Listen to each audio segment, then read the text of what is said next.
We are. Yeah. Yeah, you know what would be good is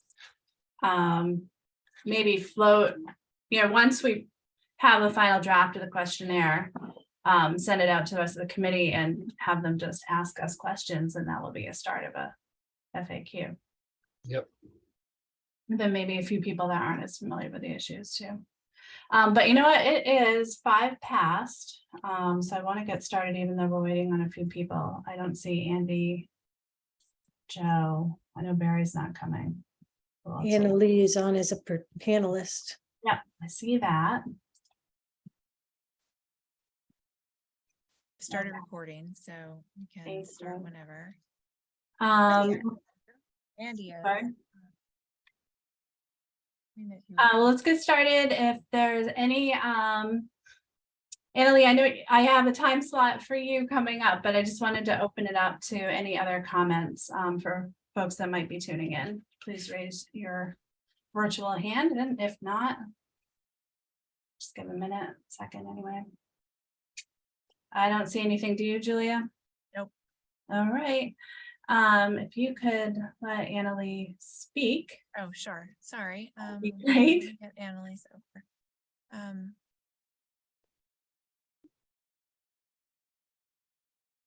Okay. Annalie, you should be able to see us all now and unmute yourself. Thanks. Welcome. Hey there. Fun. Thank you so much for having me. Yeah. Are you going to want to share your screen? I am not. I just have a really brief update to share. Great. Go right ahead. Awesome. Well, like I said, thank you so much for having me. David Moon and I love when we get to come to these and share all the scheming that we've been doing about our salt marsh. So in the last few months, we have begun our rib mussel basically pilot. Back in October, we deployed about 150 rib mussels into the salt marsh in front of the Joppa Flats Education Center. While rib mussels are the most common shellfish in salt marshes on the East Coast, there are none in the salt marsh, and we really want to see if they would survive there and if they could be used as a restoration tool. So we deployed those mussels back in October, and they're still alive today, which is wonderful. The majority of them are still there and they're still alive. So that's looking really promising. We are currently coming up with plans and ideas for how we can scale up this experiment. So using different restoration materials, using, instead of the adult mussels, using babies, and really trying to see how we can incorporate this into a restoration plan at Joppa Flats Education Center, and then possibly beyond if there is also interest for that. Simultaneously, we have hired an engineering company, EA Engineering. We received a $50,000 grant from a private foundation, the Palmer Foundation. So it allowed us to hire EA to come in and help us collect data and brainstorm what are some possible restoration solutions for this marsh. This marsh is really challenging. Even the engineering company we brought in has never really seen a marsh degrade quite like the marshes in the mouth of the Merrimack. So we're super excited to bring them in and really put our heads together and see what are some potential solutions. They are working on Mass Audubon's property right in front of Joppa Flats, but they are also doing some data collection and assessment on the salt marsh parcel right next to the wastewater treatment facility. So looking at the health of that system and also not just looking at those two parcels, but zooming out and looking at the whole mouth, because this degradation we're seeing isn't just localized, it's really across the entire mouth. So we're really early stages. We just brought in EA in January, and we're hoping to have some great results and some ideas to share hopefully in early fall. So we will definitely be in touch, especially as we start to get some technical memorandums together. But we're just super excited that we're progressing this work and excited that you all want to hear about it. Any questions? Julia? I have a question about the ribbed mussel project. That's super interesting to me. And I'm just wondering, can you give a little more information on how you deployed the mussels? Like, where are they and what is their intended purpose in the particular area where you placed them? Absolutely. So we collected these rib mussels just a few miles down the road from our Rough Meadows Wildlife Sanctuary in Raleigh, where there are rib mussels everywhere. We received a license to do so from DMF. Just to throw that out there, we weren't just moving around shellfish in the middle of the night. We deployed them at 3 different elevations right in front of our sanctuary. So one where there's quite a bit of erosion happening really between like the high marsh and that low marsh area, one in the middle of the low marsh, and then one at that waterfront edge. And the purpose of this almost mini experiment was purely to see if these mussels will survive. Because there are no mussels here, we don't know if that's because of if it's too fresh. We are in the mouth of a river. It just might be too much fresh water. It might be because of the degradation. The mussels like to hold on to the roots of plants. So because we've lost so much plant and peat material, they might not be there because of that. So we really want to see before we jump into this as a potential restoration solution, will they even survive? The benefits of using mussels, they are filter feeders, so they can improve water quality. They enhance something called denitrification, so basically another way of removing nutrients from the system. And they also, the way that they anchor themselves to plants, they have things called byssal threads, which is just how they attach. But it's been shown that those byssal threads can retain sediment and help prevent salt marshes from eroding away. So now that we've kind of established that, okay, they're surviving, they've been here for 4 months, the next step is, how can we effectively use them? And then what benefits would they provide this marsh? So trying to measure some of those things that we just mentioned, or that I just mentioned, you know, that stabilizing the marsh, removing those nutrients, etc.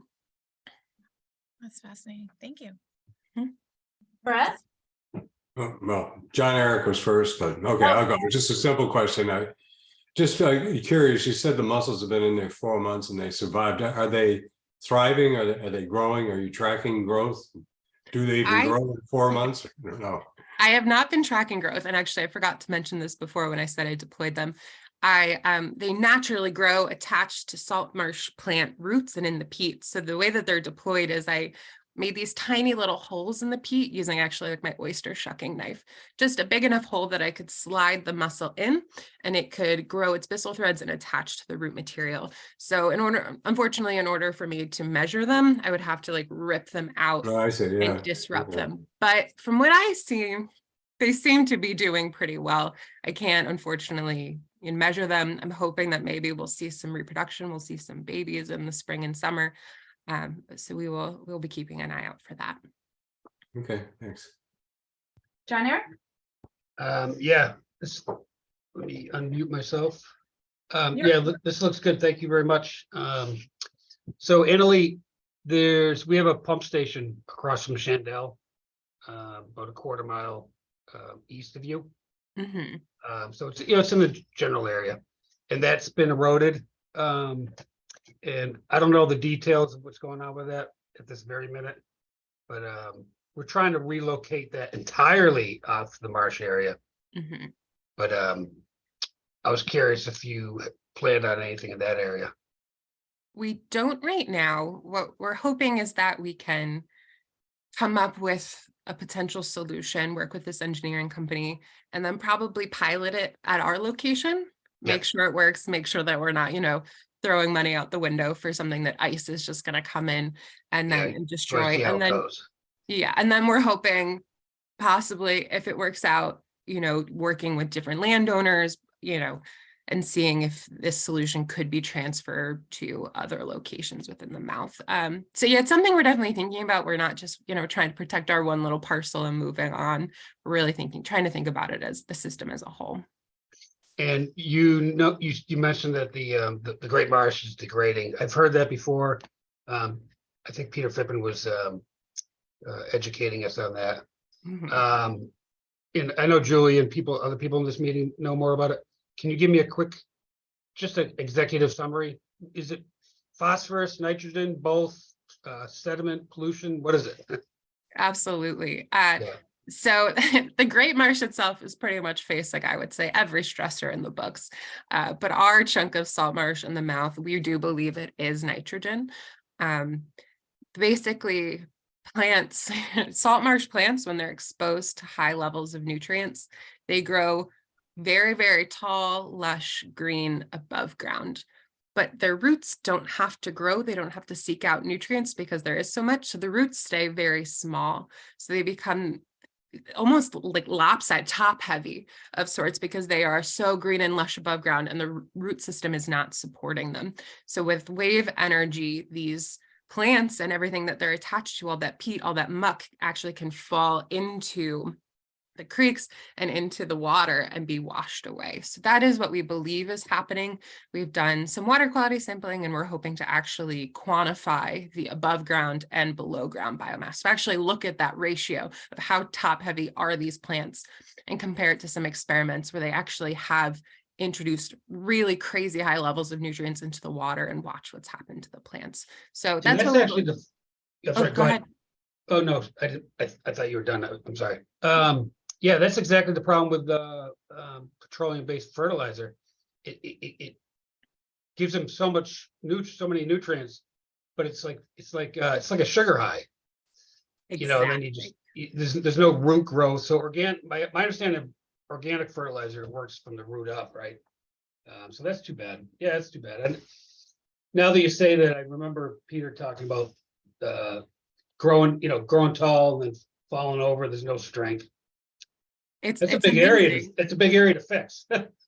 Yes. So we're hoping maybe if we can introduce something like mussels to stabilize those roots, maybe use some living shoreline techniques to buffer that wave energy so that these top heavy plants are a little bit more protected. We're trying to think it through and see really as nature-based as possible, and something that, can be really transferable across this whole area. We don't want to, put up some heavy structures that, maybe it works in that one tiny area, but then what are you going to do about the rest of the salt marsh? So it's really a balance. How can we tackle that issue? How can we use nature-based solutions, and how can we really expand it and help the entire area? Yeah. Well, thank you. Anyone else? Any questions? No, I don't see any. Thank you so much, Allie. That was really great to hear some follow-up from the last time that you told us you were introducing the project. So you are welcome to hang with us, or you can drop out, and I don't think anyone will be offended. So well, thank you. Thank you very much for having me. I look forward to being able to share some data and figures and ideas with you all, hopefully towards the end of this year. And thanks as always. sounds good. Thanks. Looking forward to it. Thanks, Annalie. Take care. Thank you. Thank you. All right. Moving on to meeting notes from January. Any issues, comments, questions before we have those posted? All right, seeing none, Sarah, I think we can go ahead with that. And I was on the website I can't remember, maybe it was even last week. I didn't see December's or November's meeting notes. I don't think, I'll look but into that. maybe I was looking for December and we didn't meet in December, so. Yeah, maybe because she did post them. They were there. I remember looking after she said she posted them. Okay, I think that's what it was, so. I'll double check though when these go up. All right, thank you. Committee updates, communications and education, been busy as always. Sarah, do you want to just give a quick recap of what you're going to do? Storm Surge is working on for the film. Sure. Yeah, this was actually originally a suggestion from Molly. So we've got a small grant from the Mass Cultural Council to host a community screening of a documentary on plastic pollution called The Story of Plastic. It's going to be Thursday, the 20th at 7 p.m. at the screening room. And Molly's offered to provide a brochure and be available to answer local questions. And we'll also have Greater Boston representative from the group that sponsors the film, which is called Beyond Plastics. And then following that in May, we're going to have another plastics related speaker, a woman named Laura Ludwig, who is involved with the Center for Coastal Studies on the Cape. And she does work with plastics pollution, both shoreline pollution and things like abandoned fishing gear in the water, that they have a program that they try to remove it.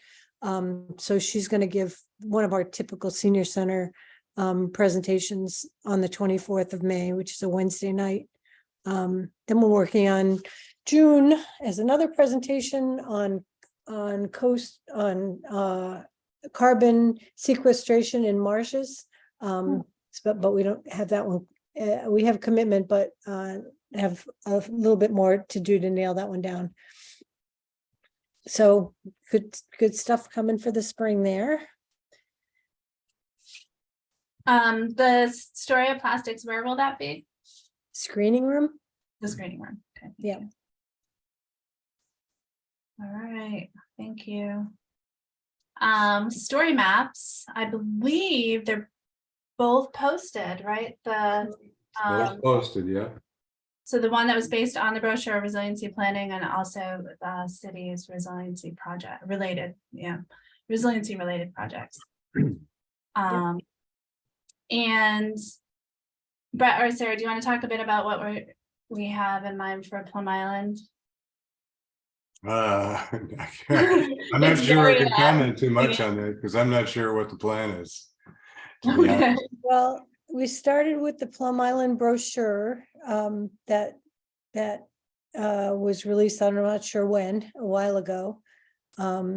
Taking some information from that, some information potentially from the Newburyport study that was done on Plum Island, fiscal implications of sea level rise, putting some of the more generic information from that together with the brochure to just talk about resiliency on Plum Island on another page.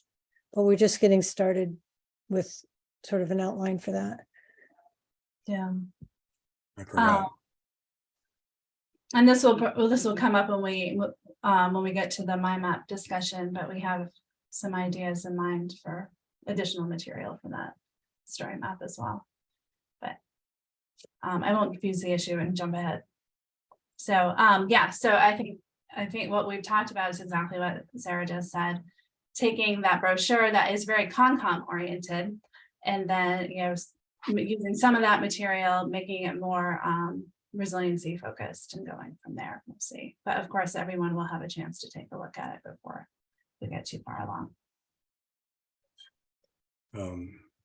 I do have a comment on our existing story maps. Yeah. So we have there's two up there right now. One's basically represents the brochure that was done and handed out. And the other one is got 6 projects documented. I looked at the analytics. Analytics show you the number of people that have interacted with the story map, and to some degree the granularity of what they've done on it and how much time they've spent. And at present, it's kind of underwhelming. Well, no one knows about it. Yeah, well, I mean, it's on the website, so I don't know what we do. So there's been like 24 visitors to the projects and 13 visitors to the other one. Of course, we could all go on and click on it and improve the analytics, but well, having not told anyone about it, maybe that's actually not too bad. Well, I mean, that begs the question of, okay, so we did this, and to a certain extent, it was a bit of an experiment, and to follow up on the the plan of making it known to the public. But is there something we can do, and do we want to try to make these perhaps a little more successful before we move on and do more stuff with it? I mean, it's kind of where do we go from here with this?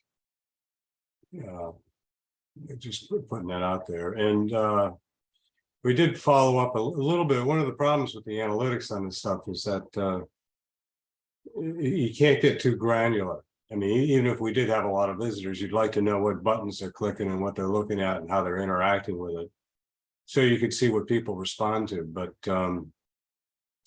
we consulted with Steve Lopez, who works for NVPC, and he's responsible for the story map implementation there, and he didn't have much of an idea. What we can do with the existing tools for this is very limited in comparison to what, for example, I've done with other like a newspaper app, for example, and you can get all kinds of custom interactions that you can track, and it helps determine how you might design the next publication, et cetera.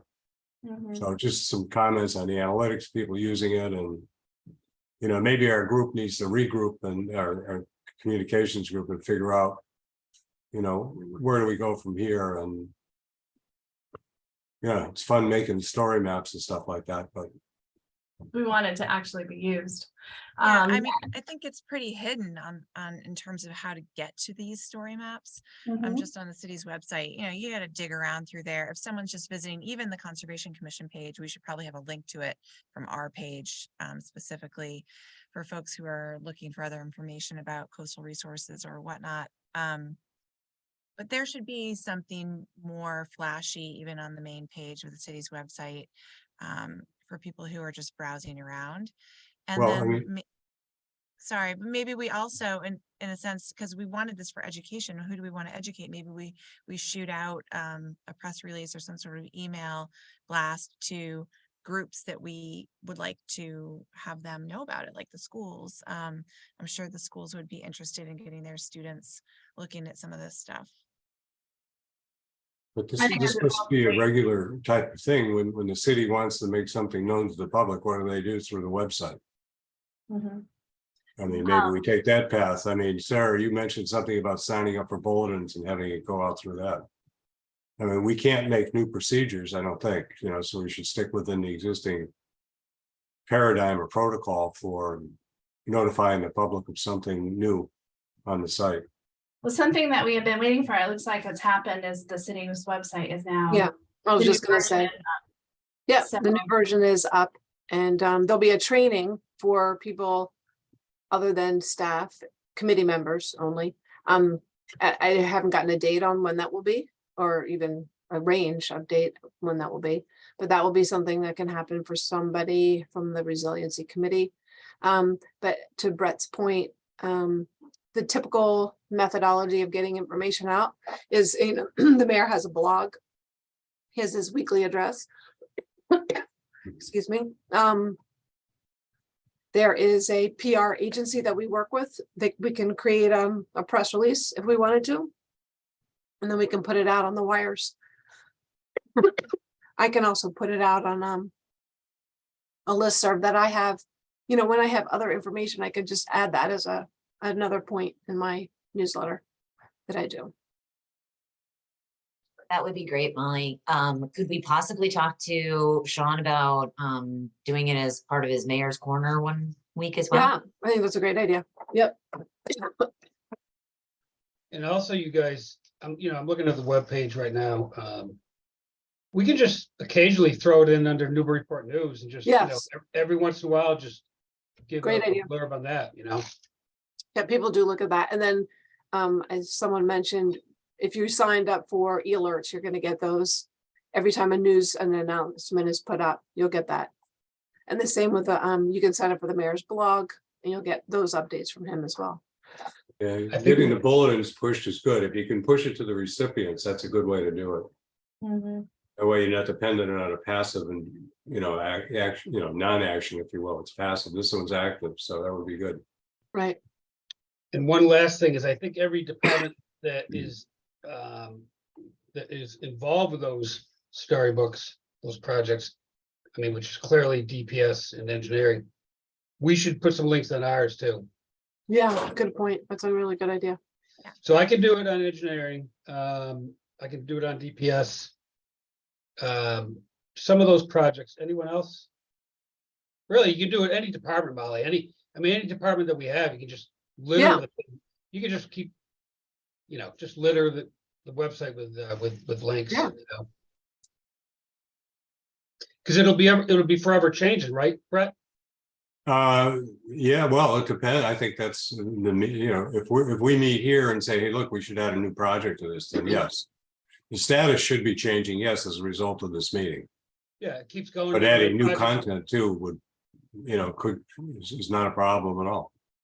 And then when a project is complete, say the dam gets built tomorrow, you remove it. Yep. No, we keep it, but we say that it was done. Oh, yeah, we like to leave it up. Oh, there. yeah. Right. Gotta leave your accomplishments there, because, what have you done, Yeah. You We want might even have it flashing. Yeah, if you remove it, then I guess it never happened. Right. Yeah, no, I agree with that. All right, so it sounds like we have a good plan to get that out there.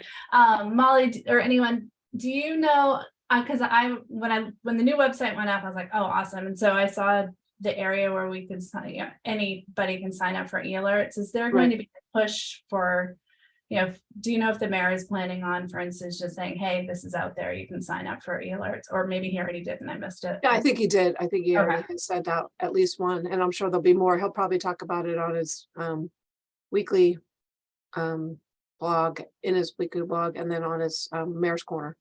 Okay, But I know there was something sent out. awesome. Yeah, it'd be interesting to know the stats on who signs up for what, in terms of resilience. Yeah, they can get that, we can get the analytics on that. I don't know, I guess only a couple people can get that, but we should ask for that for sure. Okay. Yeah, that would be good. Yeah. Mhm. It should be readily available, in my opinion, but Yeah. Okay. Anything else? So Brett, why don't we, and Sarah and Sam and Molly, we're almost all here. We could have a meeting amongst ourselves, but, just kind of come up with a concrete plan on, Yeah. where we can be posted, and then. That would we'll be good. figure out what we Yeah. want. Yeah, just pick a time and Alrighty, I'll follow up. I'll follow up with you guys on that. okay. Tree tags, the Parks Commission met and discussed them. This is about hanging, occasionally hanging informational tags on trees. We were starting, thinking about the rail trail. It was carbon sequestration, stormwater runoff, and more information if they're native or not. The Parks Commission had some concerns about how they're going to be displayed, so we're revisiting that. And so right now that project's kind of on hold, but we'll see what we can come up with, and I'll report back on that one. The regs working group met yesterday to talk about the MyMap and the questionnaire. John Eric, are you up for giving a quick recap of where we are on the map? Sure. So if anyone has, I didn't send out the link to this entire group, right? No, and it's just where we are, what we're like, because we're looking, sort of finalizing it, because you went through the fine tooth comb on the data, and Yeah, no, that's just cool. the colors, etc. Yeah, no, that's cool. Do you mind sending everyone the link? Because we're at a point where it doesn't matter about keeping it to we can expand the audience for our All links. right, I'll forward so you want me to forward the link? Please do. So if everyone on the NRC, if you can all give the MyMap, the floodplain mapping a quick one over. Jane's going to send you a link with the username and password. We have a beta test, just a visual that we can review from MVPC. It looks good. I mean, it looks good. We're going to play with colors. We talked a lot about the colors to differentiate between the different flood elevations. The main thing to review would be, common sense type items, just absolute mistakes on the hatching that we did. I already know that we have mistakes. Rick identified some, Jane, we all picked up some. So everyone else that hasn't reviewed it, if you find any mistakes, let us know. We'll get them fixed. We'll send the latest update back to MVPC to fix it. Plum Island is very tricky, so you can review it, but I wouldn't kill yourself on spending too much time. What we decided to do on Plum Island, the beach is changing every year. So the topography, the contours, where the water hits the land, the shoreline changes. So these future flood inundation maps change. And we are not going to be in the business of updating the topography on Plum Island every year. It's just not going to happen. So what we're going to do on this floodplain mapping on MyMap, we'll add some kind of identifier. I'd like to add a graphical identifier pointing to the shoreline and just reminding people that it's ever changing and the beach topography is changing. Our flood inundation maps are based on topography from 2014. That's typically fine for this type of work, and so on and so forth. So if you can take a look at that, it'd be cool. But I think it looks good, especially once we change the colors and we get that out. That's about all I think we have to talk about. We don't want to get into the discrepancies, do we? No, I think once we get to a final version, we'll send Yeah, it But out to each other on were the it. major issues that were talked about last month resolved? yeah, they did a good job. I mean, Oh, right, yeah. yeah, they had, yeah, we had some those anthills that they couldn't hatch. So yeah, thanks for asking, Sarah. Those are fixed. Great. And the shifting is fixed too, so it's no longer, I was thinking it was like 300 feet off or something. Yep, and the answer to that, just so everyone knows, he just didn't re-upload. He didn't upload our latest. He had something that we gave him like months ago, and he just didn't get a chance to do it. That's all. Okay. So Good. that worked out great. Yeah, In terms of the questionnaire, we're nothing to report on that. We're waiting for the maps to be done, and then we'll revisit that, make sure that everything's consistent language wise with the maps, and then I'd like to send it out to you guys to see if it makes sense or not. And any questions you have, we'll probably form a frequently asked questions document to go along with it. So hopefully by next month, we'll have something out to everyone on that one. Good. Grants. Sarah, you want to talk about MVP for a second? yeah, sure. So we got word today, I guess, or yesterday, that Michelle Roden is ready to provide us with some feedback to the expression of interest that we submitted in January. So we're looking forward to that, either next week or the following. And that's we've been waiting for that before taking any subsequent steps with the grant planning. We want to reach back out to all the groups that are interested in working with us. And one of the things we submitted with the expression of interest is a questionnaire that we'd send back out to them. So we didn't want to re-engage with them until we'd gotten feedback from the state. So hopefully we'll get positive feedback on that and be able to take that next step or rework it. So that's the major status. I had another question that I'd asked Jane about, and she suggested that I bring it up. And that's one of the areas that we expect to get some feedback from them on is the environmental justice aspect of the grant. And we've been kind of trying to figure out if there's someone on the city staff or maybe MVPC would be a resource, somebody who could give us some more insight into the environmental justice data for Newburyport that exists, and help us figure out who we can work with to discuss how the Resiliency Committee could work to better serve this part of the community and fold that into the grant application. Would that be the yeah. Affordable Housing Trust? Maybe? If I may just jump in there. We recently, with the MEPA filing for the Market Landing Park project, had to address the environmental justice population that's downtown. It's not that the park project is actually, I think, problematic for that population, but it was part of the analysis the state has to do because sometimes the large projects that are proposed across the Commonwealth do have an impact, or development projects would have an impact on those populations. Oddly here, our park project got swept up in that same sort of regulatory regime. So we have some analysis about that population in there, and the consultant, we were required to basically give notice to that group as best as possible through a distribution list there. So, we could share that, information with you as sort of a template of that great. sort of. outreach that's done and a little bit of information about the population as it's, defined by the state.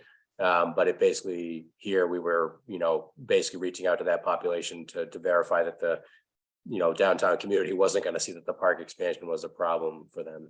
Yeah, that would be really helpful, Andy. Sure. Thanks, Sandy.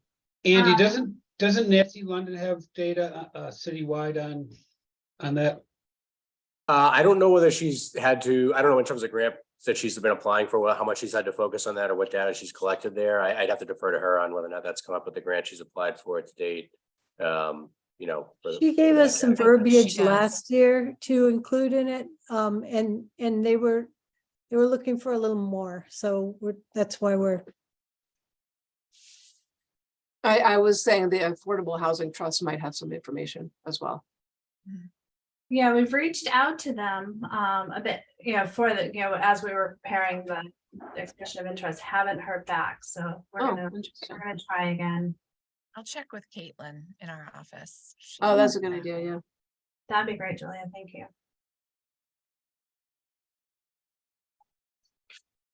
The reason that I came up with the question for MVPC was I found online that they had done some studies into the regional, the question on a regional basis.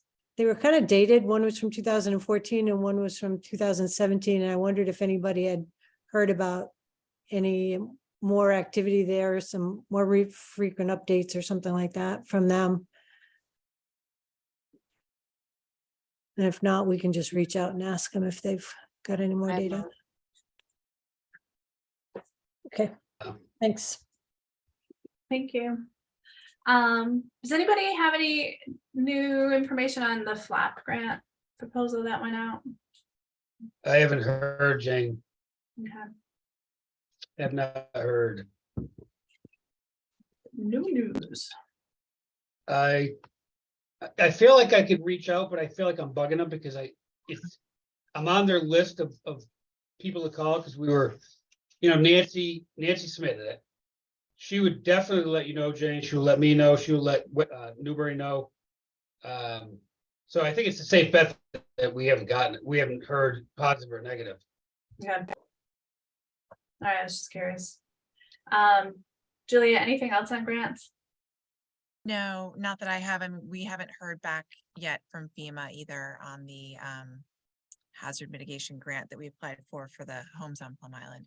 Okay. They're waiting on that one as well. All right. Anything new on the hazard mitigation plan, Julia? The hazard mitigation plan was adopted by the city council on Monday night. wow. It had been approved by FEMA pending adoption. So that it just needed to go to the city council for the final listening session. So it was a public meeting, the city council heard it, and it had already been through the planning and development subcommittee at the city council. And they had sent it out to the full council with no issues. So yeah, Monday night was kind of long, but it went well. And we had Cece and Hannah from MVP who had been working on the project with us on the draft there to help answer questions, and just was fine. So that's all set. It now just has to be finalized and sent back to FEMA with this sort of signed council order, and then we're good to go. And we had a year to get that piece done, to get this adoption done. And it took like a couple weeks. So we're in good shape. Congratulations. It's great that it's done. Yeah, Julia, Yeah. Thanks for doing that. That was, Great job. yeah. Well, that's a lot. I give most of the credit to the folks at MVP who helped us out through the whole thing, because Yeah. they really were they're very helpful to us. That's awesome though. Yeah. All righty. City project updates. John Eric, do you have anything you feel like the group needs to know, review since I mean, I last? can just do it real quick. The Lower Artichoke Dam we just started design in December. We kicked it off, and hopefully in this month of February, the next couple of weeks, we'll meet with some regulatory agencies to get some idea of what they'll allow and not allow. The Indian Hill raw water line is being managed by Tom Kuzic. And AECOM's still looking at the east side for a possible pump station location. Do you need I help? don't, what's that? So I don't have an update on that. He's given some kind of presentation on that. I don't know when that is. The interconnect, I Wait, have, sorry, Janet. Tom Cusic's giving a presentation on the Indian Hill. so he and AECOM are supposedly giving a presentation on the Indian Hill internally with the city. Okay, Not public yet, probably members of West Newbury and Newburyport, like the mayor, town manager, and DPS type people. alrighty. What else? The interconnect, I have comments going back to the engineer on that. I don't have an update on the MOU for that, or the IMA, whatever they're calling it. That's still being worked on. Flood protection, the engineering firm has been too busy to jump on that, so I don't have an update on that. They haven't done anything on the flood protection for the treatment plant, the sidewalls. And that's me. All right, thank you. Any questions? Andy, anything on, I know it's Jordy's bulkhead, but anything on the bulkhead or waterfront park that you want to discuss? No, I'm spending a fair amount of time in the last couple of days and weeks dealing with the bid package that we need to get out for Market Landing Park. We've been trying to incorporate the construction staging that's needed. There's an overlapping period for the bulkhead project, whereby we can't have the park contractor finishing all the work as we would normally want to at the end of this year. So again, assuming all goes well with our bids, we can't have them finish all that work this year because the bulkhead contractor is going to be doing work over the winter, and we don't want them to be driving and doing concrete, pours and things like that, going over our new walkways. So we're trying to coordinate those little details there, but it's still on schedule, and Jordy's dealing with all the complications of federal, contractual requirements and so forth for the grant funding, but still planning to get that project done over the winter season, essentially. And the park project starting up in, April, May timeframe, hopefully if all goes well, and going right through this season, and then carrying over a little bit into the spring of next year, in particular, because we can't finish some things this season anyway with the bulkhead project. Okay, By the way, we're still wrapping up that MIPA project or process I mentioned earlier, because Julia knows this. We've been involved with some of the dialogue, but the CZM folks have asked questions about, even though I think I believe we're all generally satisfied with the plan here locally and what it's doing, and feel like it's addressing, with the bulkhead project and the cap on that wall, silverized to the best of our ability.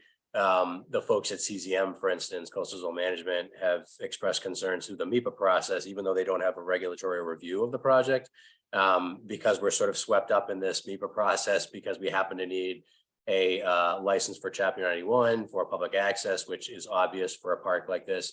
And because we happen to be just geographically near the downtown's environmental justice population, we have this trigger to do all this reporting at cost and time with the state officials. And CZM has chimed in through that process, saying that they still have some concerns that by raising essentially the lawn areas that we're creating just a few feet behind the berm, basically the same height, their concern, they say, is that we might be channelizing more water to the downtown or directing it, displacing it to adjacent properties. I think our consultants have attempted several times now to argue and explain with our plans why that's not really the case, and why there's plenty of flow path back to the river, and the topographic changes are relatively minimal. But there's been various, sort of back and forth between them over, what the plans show and what diagrams they've seen, and what kind of computer modeling, needs to be done to illustrate that or meet their satisfaction. So again, we're trying to wrap up that process. And it seems to me we're unfortunately caught up in a type of review process that is meant for much more problematic and larger projects, of a development nature than, say, a park variety. And I understand conceptually the concern or the question that they have, but I think it's been a little bit blown out of proportion. So we're trying to wrap that process up, but that is the sort of environmental review process at the state level, as opposed to our local level, which you already know we've had plenty of discussion about raising the building itself in the future and the park spaces as best we can and raising the cap, so on the whole, I think we've all tried to address these issues as best as possible, but people may have different perspectives about that. Is there a chance that they won't give us a certificate? No, it seems to be more the question of how many more weeks do we have to go through that process and how much more time are we spending at cost with consultants preparing reports for CZM. And that's one of the things that I find frustrating is that we've also tried to convey that even although we dispute the fact that there's any issue there, and I think for good reason from an engineering or design perspective, the topographic changes we're making very subtle. But that being the case, it's more about the amount of time we're going back and forth to satisfy CZM with all kinds of modeling, and they've slightly changed the way that they want that modeling to be done during the review process, which seems a bit unfair. So I think it has more to do with the amount of money the city is spending and the time we're spending with consultants, and because that MEPA certificate is technically a prerequisite before Chapter 91 can confirm the public access ways approval. It just seems a little bit bureaucratic. Okay, thanks, Annie. Good luck with that. Thanks. Julia, anything on Plum Island Reservation Terrace status you want to share? Anything Sure. I there? wish I could give you a better status report on that. It's still, the work out there is still paused. The dredge has not been in operation since before Christmas, well, since pretty well before Christmas, actually. And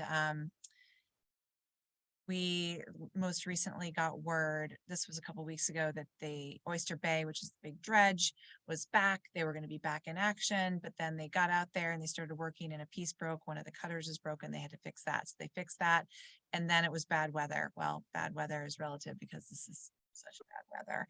And they still weren't working. And now they're saying that they can't work with this particular dredge in 3 to 4 foot swells and 30-mile-per-hour gusts. So they need to subcontract with somebody who can come up and bring a different kind of a dredge barge that can handle this kind of these kinds of conditions. It's a little frustrating because they knew they were working in New England in the winter, and they promised that they were going to be working 24/7 in all these conditions and get done ahead of time, etc. Now the story's changed. They're asking for an extension on the deadline of end of March. So they're already trying to push into April by at least 2 weeks, probably going to end up being longer now that they're talking about bringing some sort of subcontractor on board. But that's the story. End of the day, it will get dredged. It just might take a lot longer, and we have to get through this winter storm season. We've been lucky so far, and so hopefully the weather holds out and we don't get any more major storms that could do damage out there. And just cross our fingers for that, so that when the sand does come, that it puts us in a good position. And in addition, when the sand does come, which it will be a lot of sand. So the amount that they put out there originally with the earlier dredge or the earlier barge was only 10% of the total that was expected. So I do still hope that the end result is something that will be of great benefit to the island. That's it. Julia, sorry, it's Connie. Can I ask, what recourse do we have here? I was at the meeting last Friday, and I heard it all, but if I had a house on Reservation Terrace, this has to be so entirely unsatisfactory, but I also don't see where we have much recourse. Do we? Am I missing something?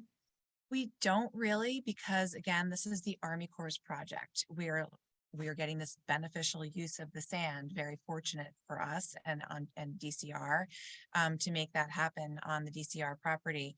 But the city is we're the sort of the third in line beneficiary, or third in line at this. Like, it's the Army Corps project, then DCR's property, and then hopefully it benefits city residents. But we don't really have a hand in controlling how this happens, when it happens. That's all through the Army Corps contract with H&L right now. They did have a deadline.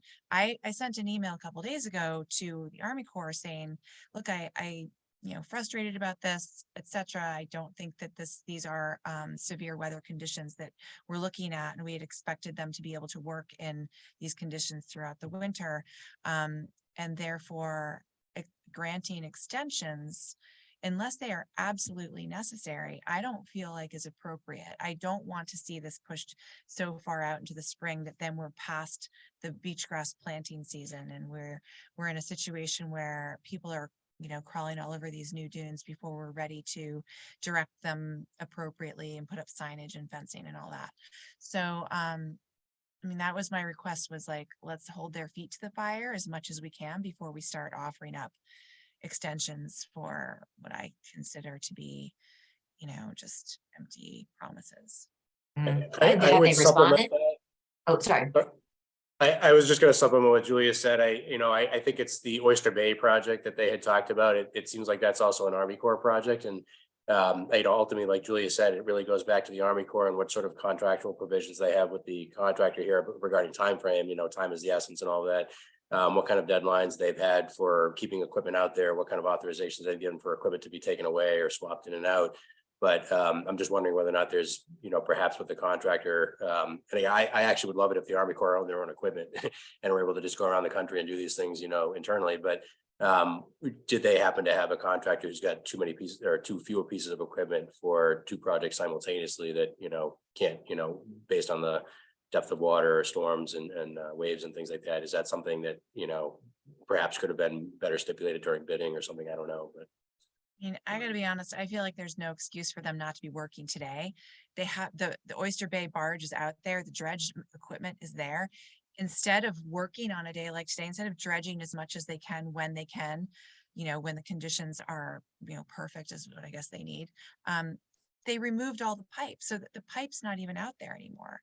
I don't know what they did with it, where they put it, but now when they restart again, they're going to have to relay all that pipe all over again. And so this is all, I'm just baffled. Sorry, I'm like venting a little bit, but it's baffling to me what's going on out there.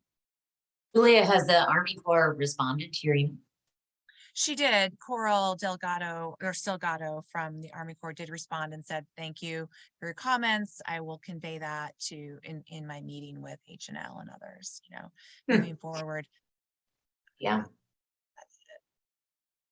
I think she essentially agrees, but I think she's also caught in the middle of who knows what. She's probably doing the best she can, but I'm sure there are other forces like pulling different directions on her. Yeah. Yeah. Okay. I'll leave it there. Thank you. Thanks, Julia. In terms of CSO monitoring and the alert system, I spoke with the mayor's office a few weeks ago, and you may all be aware of this already anyway, but there's a task force being formed to talk more about CSOs in general and monitoring. The mayor's office is aware that what's available on the MBBC website in terms of alerts is very binary. I think it's basically safe or unsafe, but it doesn't sound like right now there's a lot of momentum on changing that. So not a whole lot to report there. I am curious, I want to get feedback from you all in terms of especially the city project updates, or all of them. I had for a while been asking for written updates because some of us thought that might be more efficient, and then sort of stopped because of, I think it was time constraints for everyone just getting those out to me. Is there a preference going forward on if you'd rather do written updates or just go along as we are, or spending more time on discussing projects, less time? I just want to make sure that I'm using everyone's time and we're using everyone's time as efficiently as we can. Just speaking for myself, I'd prefer to just give a verbal update. I think partly because of just not adding more time with additional reports that sucks away from other activities. And two, by the time we have a meeting, sometimes the details have updated slightly, Right. so it's easier to just, so. Okay. Thanks. Yeah, I I'll agree defer to with others Andy. on what their preferences. all righty.